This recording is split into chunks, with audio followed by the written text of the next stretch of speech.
Ducic. I am founder of GutZy Women, LLC, and what GutZy Women is all about is helping women and brave men get over the fear and the frustration of technology and online marketing to help them warp speed their businesses, warp speed their fundraising efforts. And we're here today. I have two very special guests with me today. One is Frank Klein. Frank Klein is an educator, an administrator of technology, a technology expert for over 40 years, and I am so pleased to have him here today. Thanks for coming, Frank. And this is David Skul. David Skul is an internet marketer, businessman, a business creator, and consultant. And he has a company, actually both of these men are with a company called Relativity Corp. And we do a lot of different things together about technology, how you market online, what are all the different things that are available so that we can help small businesses, government entities, educational entities, corporations find out what is changing in the world of technology and how they can use that to spur on their businesses.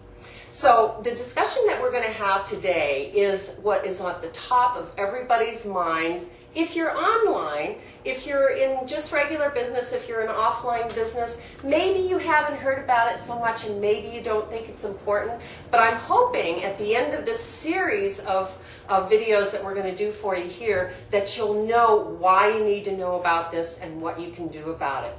So the first question is what's the big deal about Web 2.0? What is Web 2.0 and why is it important? Why are people saying that it's changing the face of the way people do business? Frank, I'll throw that one at you. What do you think? For me, I think, and for many of the people in education, all of that information is now becoming available, and the question is, how can we turn that into knowledge? Web 2.0 allows us to do that in ways that we couldn't dream of 4 or 5 years ago. The single databases that it took lots of work to connect it and get the information.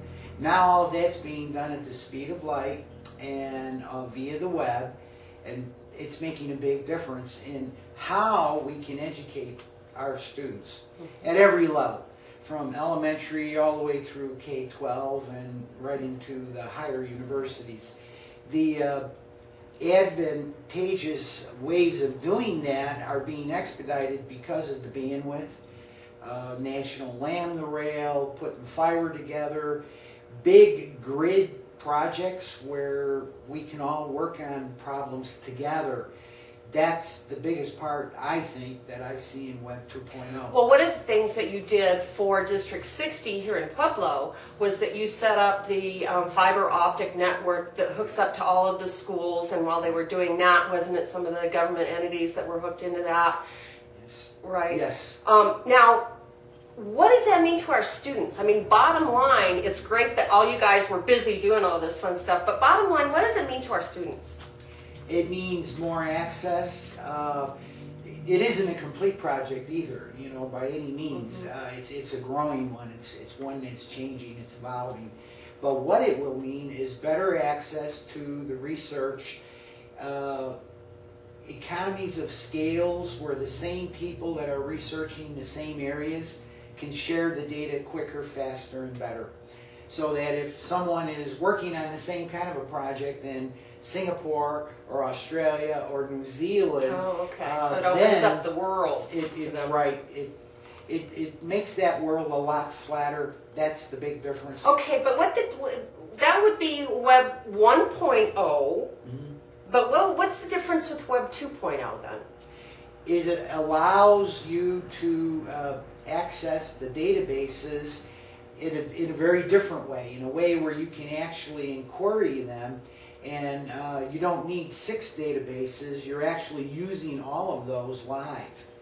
And in the old way of doing it, it was a lot slower. It was a lot slower and it was a lot more independent. It took more energy and it took more servers took more bandwidth. So that's all shrinking very quickly. And I think in the future, when we really learn to use it well, it's going to make a big difference. Okay. Well, great. Now we've had that viewpoint. David, what's the big deal about Web 2.0?